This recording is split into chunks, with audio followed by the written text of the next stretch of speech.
Martouret. Bonjour, Karine Saporta et Geneviève Peuzé.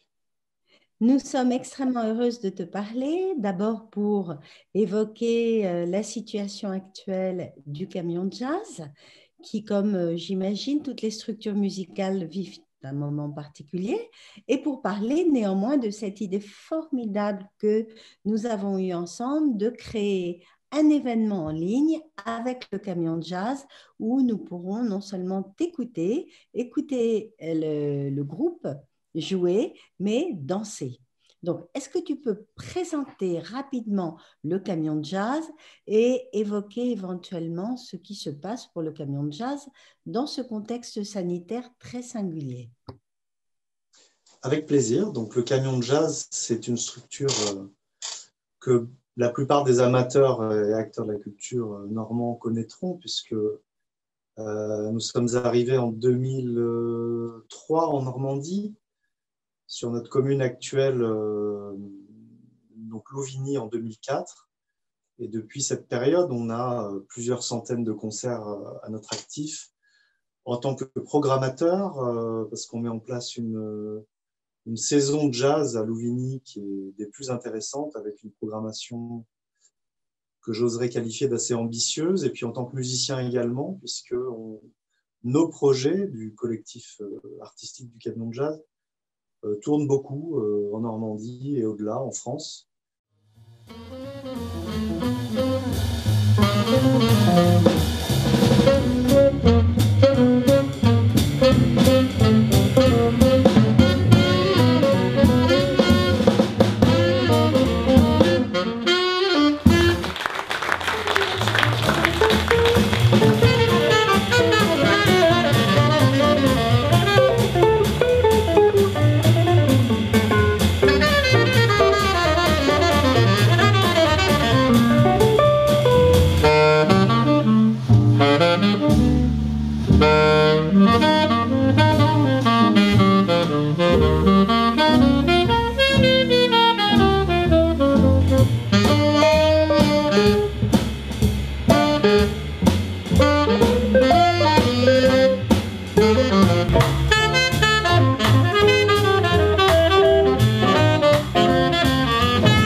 le bal swing fait partie de cette offre. Le bal swing, c'est une envie qu'on avait depuis pas mal de temps et qu'on a réalisée depuis, je dirais, 3-4 ans. D'ailleurs, ensemble, on a déjà eu une très belle expérience au Dansoir. Ça fait 1 an, presque 2 ans, je crois. Hein. On a fait une soirée bal swing dans ce magnifique lieu du Dansoir. C'est ce qui nous a donné envie de refaire, sauf que le temps passant, on a réfléchi à des solutions. Nous, on avait déjà fait en décembre un concert en streaming, mais un concert de jazz pur, sans danse, quoi. Qui est une expérience autant intéressante que spéciale, que particulière. Le challenge avec danseurs est encore plus fort, je crois. C'est pas évident de se projeter dans cet exercice, mais nul doute qu'on va le faire avec succès, puisque chacun de nous avons des compétences dans les domaines spécifiques. Donc nous, on va se concentrer sur la musique swing, on va faire ça au mieux. Et puis, il y a aussi nos amis danseurs. Alors, peut-être que l'association Rock and Go s'associera au projet, qui auront un rôle à jouer. Et peut-être ça leur fera du bien aussi, même s'ils restent chez eux, d'esquisser quelques pas de danse sur de la musique live. Enfin, ouais, tant qu'à faire se peut. Voilà. Alors, Geneviève Veuzet, effectivement, m'a soufflé l'idée de programmer le camion de jazz au Dansoir dans un premier temps lorsqu'il était ouvert. C'était une soirée absolument formidable. J'ai pu écouter non seulement des sonorités d'une très grande beauté, parce que je trouve que le velours du son, qui est celui du groupe, et ta manière de jouer sont non seulement très entraînantes, mais extrêmement caressantes à l'oreille, c'est-à-dire ce sont des sonorités travaillées avec un timbre et une particularité, je dirais une singularité, une personnalité. Le camion de jazz a su, pour moi, apporter une nouvelle palette sonore au swing, parce que le Dansoir est un lieu qui est fait pour le swing. Nous avons accueilli du Lindy, vraiment toutes sortes de danses assimilées ou plus ou moins proches, mais le groupe que tu as formé est effectivement un groupe particulier et très sensible. Tu travailles souvent, puisque tu animes des bals, avec une association, Oui. Rock and Go. Est-ce que tu peux en dire quelques mots? Parce que nous espérons qu'elle entraînera dans la danse le jour du bal swing au dansoir virtuel, c'est-à-dire très prochainement, qu'elle entraînera tous ceux qui nous regardent derrière l'écran. Quelques mots sur Rock and Go. Rock and Go, c'est une asso qui a également pas mal d'ancienneté sur Caen, qui est magistralement emmenée et conduite par Philippe Troussier, qui est un passionné de danse, qui dispense aussi quelques cours et formations. Et dans sa dynamique, il emmène tout un tas de danseurs amateurs ou amateurs éclairés, voire peut-être qu'il a quelques professionnels à ses côtés aussi. Et ils sont dans le registre donc Lindy Balboa. Et ce que j'aime chez eux, c'est déjà qu'ils sont extrêmement sympathiques.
Alors, Guillaume, qu'est-ce que c'est le swing?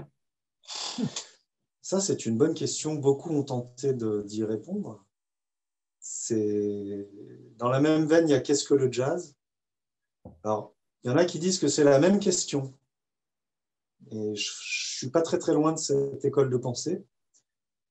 Pour moi, le swing est la particularité, la singularité et le marqueur du jazz. Bon, je reconnais qu'il y a des styles de jazz qui ne sont pas swing. Loin de moi l'idée de les exclure du champ de jazz. Il y a du jazz rock, du jazz latine, avec des rythmiques rock ou latine, tout simplement. Et ça reste du jazz. Mais quand même, le jazz est né et a perduré plusieurs décennies en étant exclusivement que du swing. Donc je dirais que c'est un marqueur du jazz, c'est ce qui le caractérise. En tout cas, quand ça swing, c'est du jazz, ça c'est sûr. Pour parler du swing, c'est une approche rythmique indéfinissable, c'est un élastique, le swing, ou c'est un fil sur lequel il faut rester sans être figé et sans tomber. C'est un élastique sur lequel on peut tirer sans le faire casser. Ce que j'aime dans cette musique, donc swing, c'est qu'il y a cette sensation de, comment dire, le contraire d'absolu, de subjectif, en fait. C'est-à-dire qu'il y a plusieurs manières de l'interpréter.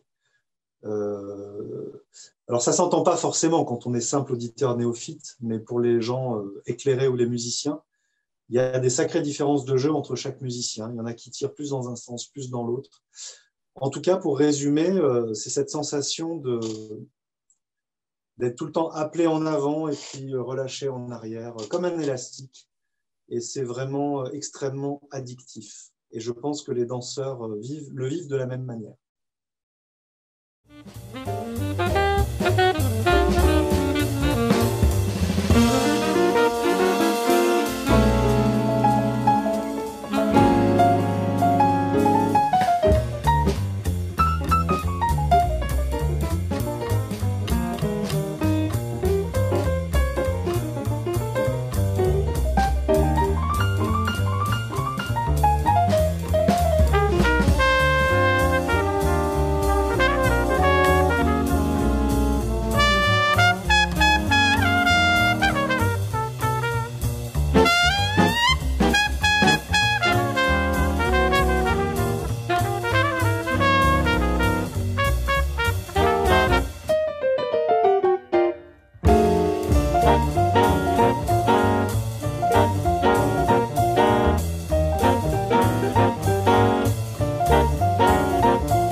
Tu as parlé de jazz, donc je vais te poser la question.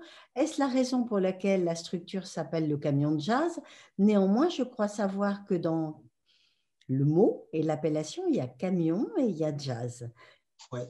Il existe ce camion de jazz, ce camion? il faut en profiter. On va faire les dernières promos parce qu'il existe encore pour quelques mois ou quelques années, une toute petite poignée d'années. Peut-être que nous allons faire encore 2 ou 3 saisons. Et on est en... Contrairement à l'époque, on est loin d'être... Contrairement à ce que l'époque pourrait nous suggérer, on est loin d'être dans l'attente et dans la posture un peu résignée. En fait, on a plein de projets qui ne datent pas d'hier, mais qui se réalisent en ce moment de relocalisation. Donc, nous allons, je pense, pouvoir prétendre passer dans les 2-3 saisons à venir sur la deuxième partie de l'existence du camion de jazz, qui ne sera sans doute plus un camion. Alors, est-ce qu'on va le rebaptiser? Je ne sais pas encore. En tout cas, à l'heure actuelle et depuis début des années 2000, le camion de jazz, c'est vraiment un camion, une semi-remorque qu'on a entrepris de réhabiliter et aménager en club de jazz. Voilà. Et c'est vraiment devenu un club de jazz. J'aime pas trop l'expliquer parce que c'est très compliqué à expliquer et en ce sens, on est très jazz. Voilà, il faut le vivre. Comme la musique jazz est difficile à faire appréhender avec des mots, c'est beaucoup mieux de l'expérimenter et de la vivre. J'ai jamais réussi à décrire de manière satisfaisante l'outil camion de jazz à des gens. Je dis ça parce que des fois, j'avais l'impression de réussir et puis quand ils venaient, ils disaient « Ah ouais, mais attends, qu'est-ce que tu nous as raconté? En fait, c'est super ton truc. » Parce que quand tu dis camion à quelqu'un, bon, il fait mine de t'écouter avec attention, mais il est déjà un peu, son idée est déjà un petit peu faite, quoi. Donc, c'était déjà un peu classé, je ne sais pas dans quelle catégorie, mais pas forcément hyper considérable.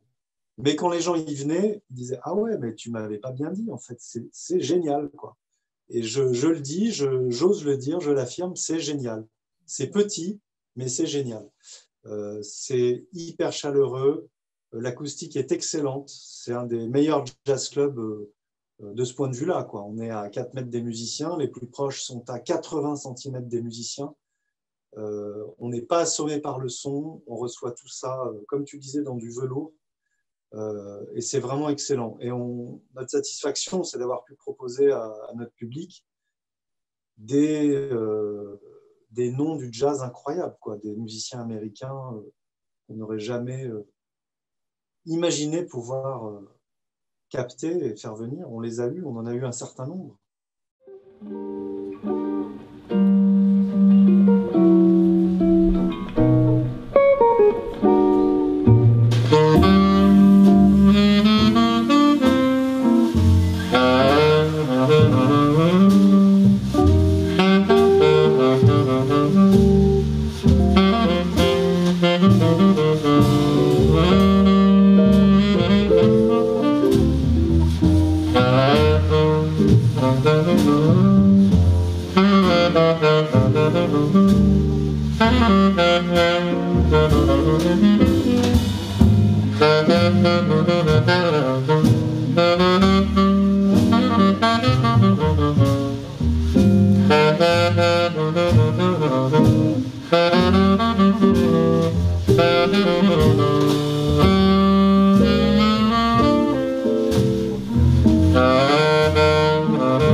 Il faut savoir qu'on vient du cirque. Hein, le camion de jazz est un outil d'inspiration circassienne.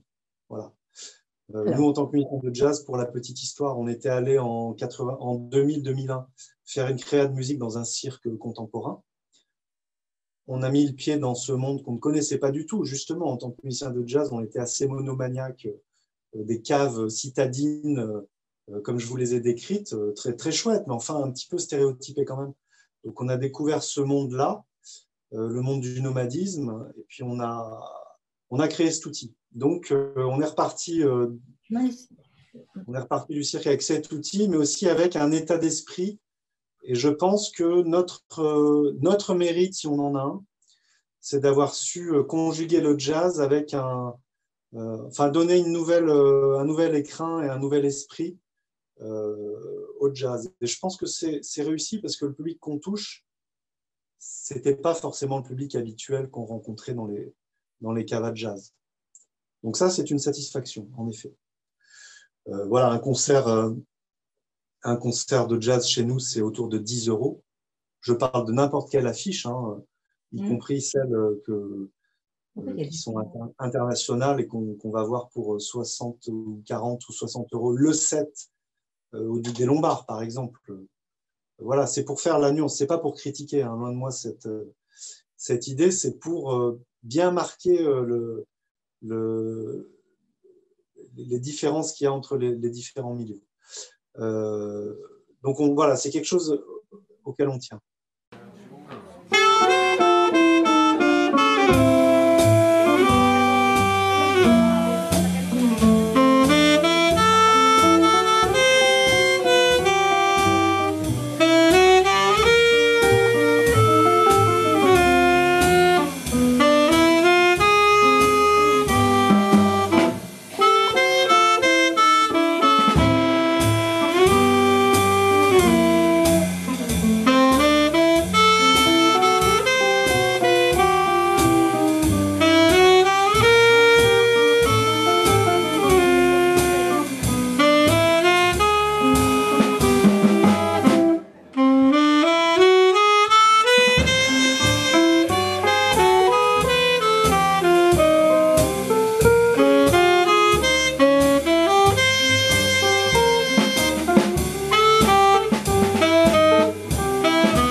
C'est vrai que j'ai été interpellée par plusieurs choses que tu as dites qui me paraissent très, très, très importantes.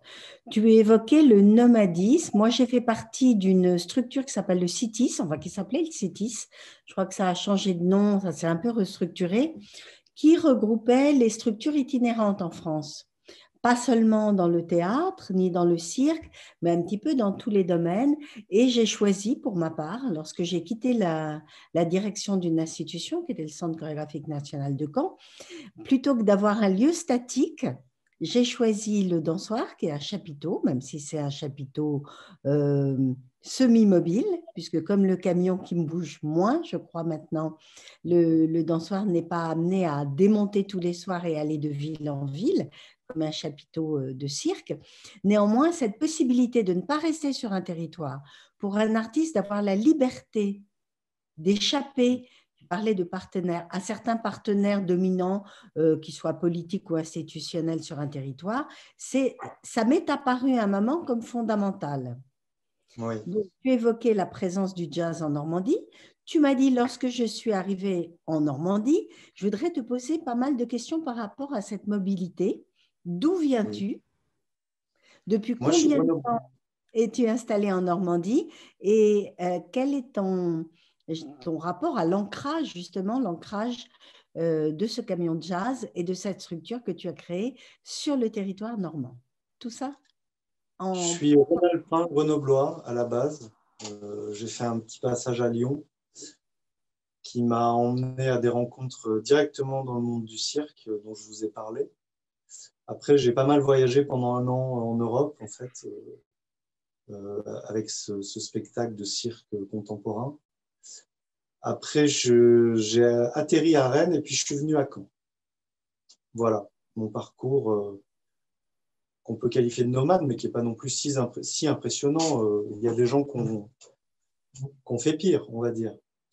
Mais donc, ça fait de nombreuses années que je suis à Caen. Alors moi, je ne me pose pas forcément beaucoup de questions préconçues et préétablies. Je prends les choses un peu comme elles viennent. Il se trouve qu'à Caen, on a trouvé notre, je dirais pas notre bonheur, parce qu'il y a un côté trop abouti qui ne convient pas trop à la démarche artistique, mais on a trouvé de quoi faire, en fait. Et on a trouvé les conditions pour le faire, pour le réaliser. Donc, on est resté là depuis, même si je ne qualifierais pas ce territoire comme notre terre sainte et notre idéal. Hein. Il a ses qualités, il a ses défauts. Enfin, on est là. On y est plutôt pas mal. Et on fait notre bonhomme de chemin sédentaire. Mais je rebondis sur ce que tu disais qui me paraît très important, surtout par les temps qui courent. Ouais, c'est aborder un peu la notion de la liberté aussi, parce que pouvoir bouger, c'est ça, s'affranchir de certaines emprises et de certaines contraintes. Avoir son lieu, c'est hyper précieux. À une heure où beaucoup de choses commencent à nous être dictées, imposées, et, voilà, sous la contrainte, c'est quand même pas mal d'avoir son lieu. Ça permet encore d'échapper à certaines choses qu'on juge pas recevables, quoi. Voilà, tout simplement. Donc, j'ai toujours pensé que c'était une liberté. D'ailleurs, c'est pour ça que je me suis lancé dans cette aventure de créer un lieu autonome et un lieu privé, même s'il est associatif. C'est pas une institution publique, c'est un lieu privé. J'ai toujours pensé que c'était une partie du salut du musicien, parce qu'on accédait à une certaine forme de liberté et aussi un accès non restreint aux pratiques. Ça, c'est important pour un musicien, mais pour tous les artistes. Voilà, on est chez nous, on peut y aller tous les jours. D'ailleurs, c'est ce qu'on fait. Hein. Donc, il n'y a pas de rationnement à la pratique. Et ça, c'est très vertueux pour le développement artistique et la création. Le lieu est pour moi un langage. Je crois que pour les chorégraphes, le lieu est déterminant. Lorsque j'étais au centre chorégraphique, j'ai créé l'association des centres chorégraphiques nationaux et la première thématique qui a été abordée, ça a été les lieux. Devons-nous, et c'est important pour le camion de jazz, y compris dans l'institution, devons-nous essayer de défendre la notion de lieu standard, qui peuvent passer d'une main à l'autre, si je puis dire, d'une compagnie à l'autre, ou devons-nous, à travers nos lieux, imprimer une marque et montrer effectivement quel est le style? Moi, j'ai été très impressionnée par les quelques années que j'ai passées aux États-Unis. Alors, tu parlais de jazz, c'est de là qu'il vient, le swing aussi, parce que dans la danse à New York en particulier, mais pas seulement, les chorégraphes avaient leur lieu et on venait prendre un cours dans la technique Cunningham chez Merce Cunningham, on allait prendre un cours de Graham chez Martha Graham, on allait chez Alwyn Nicolai, on allait chez Alvin Ailey, donc pour aller plus près des cultures afro-américaines. C'est vrai que dans chaque lieu, on respirait le style du chorégraphe, on respirait sa personnalité et, et comment dire, on était comme dans le salon intellectuel où on pénétrait dans la boîte crânienne quand on pénétrait dans l'espace de l'artiste. D'avoir créé le camion de jazz qui a une beauté, une singularité je dirais, qui ne se compare à aucun autre club. J'imagine que c'est aussi d'une certaine façon une expression. Tu as ta musique qui se joue d'une certaine manière, mais qui s'écoute et se reçoit d'une certaine manière. Et le fait d'être privé pour nous artistes, justement du rapport à des lieux singuliers, de passer dans des théâtres standardisés, dans ces boîtes noires, ou pour vous, je ne sais pas, dans d'autres types de salles de concert peut-être qui sont faites pour être simplement des halls d'accueil, c'est très, très différent de pouvoir jouer dans un lieu où les sens sont sollicités par mille et une informations. Est-ce que c'est pour cela que tu défends la notion du musicien doté d'un lieu? Tu parlais également, je te laisserai t'exprimer longuement, mais je voudrais vraiment qu'on essaye de développer ce point. Tu parlais tout à l'heure d'échapper à certaines choses qui nous déplaisent, qui pourraient nous enfermer, qui pourraient limiter nos libertés. Tout ça, c'est un même et seul champ de réflexion, je crois. Qu'est-ce que tu aurais à dire de tout ça? Alors, premièrement, sur la grande partie de ta remarque et la symbiose entre si je peux résumer comme ça, tu m'arrêtes si tu n'es pas d'accord, mais la symbiose entre l'artiste et le lieu, non, je dirais non, pas forcément dans le jazz. Il y a quand même une différence entre nos disciplines. En tout cas, moi, de la vision que je me fais du jazz, d'autres n'auront pas forcément cette approche, mais historiquement, le jazz est une musique de divertissement. Hein, il est né dans les bordels, très clairement, à la Nouvelle-Orléans, à Storyville. Il a longtemps été une musique de danse, donc de divertissement. Il s'est très longtemps joué dans des clubs où il y avait un brouhaha pas possible. Certains disques en témoignent, on entend des bruits de fourchettes sur des disques de Bill Evans. Voilà, des trucs incroyables comme ça. Vous avez un trio, un des meilleurs de l'histoire du jazz, et ben non, les gens mangent et tout. Enfin, ils discutent, il y a des rires, des choses comme ça. Donc moi, je ne renie absolument pas ce côté du musicien de jazz qui est un entertainer en fait. Et j'aime jouer dans différents contextes. J'aime jouer dans des lieux où on ne m'écoute pas. Je l'assume totalement, dans des lieux où on est là pour faire... on a quand même une utilité, je pense, sinon les gens ne nous embaucheraient pas. Mais elle n'est pas très visible, parce que le public ne nous calcule pas trop, il y a un brouhaha. Voilà, le jazz a aussi cette fonction. Et il a aussi la fonction du concert solennel, où là, je te rejoins un petit peu plus, où là, la nature du lieu est importante. Alors, pas forcément pour les mêmes raisons chez un musicien et chez un danseur. Moi, j'attache beaucoup d'importance à l'acoustique. Je trouve qu'il y a beaucoup de lieux qui ne sont pas bien pensés de ce point de vue-là ou mal exploités. Il suffit qu'il n'y ait pas la bonne personne aux manettes de la console son et vous pouvez être dans un super lieu, mais le concert, il se fait mal. Voilà, moi, ça m'est déjà arrivé de sortir de concerts hyper prometteurs parce que le plateau voilà, était alléchant et inattaquable, mais en même temps, c'était inaudible. Voilà, à cause de la technique. Donc ça, c'est quand même dommage. Ouais, c'est un ensemble de choses. Et par rapport à notre lieu, s'il a un marqueur de quelque chose ou s'il a une singularité, c'est la musique acoustique. Au moins là, on n'a pas de problème. C'est la musique acoustique. Il n'y a pas de sonorisation. Vous avez le son de l'instrumentiste. Vous êtes proche de lui. L'acoustique du lieu est étudiée pour et c'est parfait.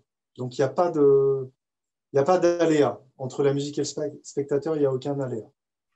Voilà. Moi, je défends beaucoup la musique acoustique et il m'arrive souvent d'arriver dans des salles de jauge intermédiaire, 200 personnes, 200-300 personnes, où on dit non, on va jouer acoustique. On va jouer acoustique. Les gens disent c'est pas possible, on ne fait jamais ça. Bah si, nous, on va le faire. Vous allez voir, ça se passe très bien. C'est une culture aussi. Je disais, c'est une éducation. Les gens sont aussi vachement habitués à un niveau sonore très haut. Très haut. Ce n'est pas nécessaire. La musique peut s'apprécier à un niveau sonore beaucoup plus bas. Et il suffit aussi de baisser le son de la salle. Et tout se passe bien. Et les choses sont plus fines, sont plus perceptibles finalement. On est dans une époque où on ne sait pas trop comment les choses vont tourner.